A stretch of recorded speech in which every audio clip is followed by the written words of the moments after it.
Vaayirasiin koronaa jedhamu kun yeroo ammaa kana addunyaa kana dhiphisu bira darbee boosisaa jira. Dhukkubni kun namaa namatti kan daddarbu. Kanaaf iyyuu dhukkuba kana ittisuudhaaf gonkumaa harka ol fuudhuu dhiisuu. Gaafa ta'e, gaafa kaanu, gaafa deemu meetira tokkoof sanaa ol gochuu. Abbaan yoo iyyatee ollaatu birmata dursanii of eeguun hundumaa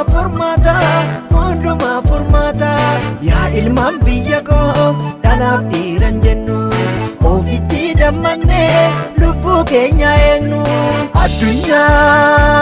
Addunyaan gadda labsitee dachaa yeroodhaaf mana keessa teenyee dabarsuu.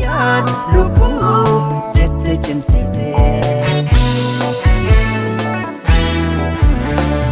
koronaa biyyaan qabu. Aadaa dur barreessa walii wajjin nyaachuu, walii wajjin dhuguu yeroodhaaf dhaabuutu nurra jiraata.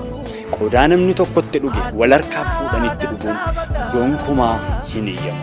Yeroo qofaan harka keenya akkas gochuudhaan akka nama biraatti hin dabarsineef qofoota amantiif sanyiin jedhu wantoota xixiqqoo kana gochuudhaan maatii keenyaaf ofii keenya dhukkuba kanarraa haa ittisnu.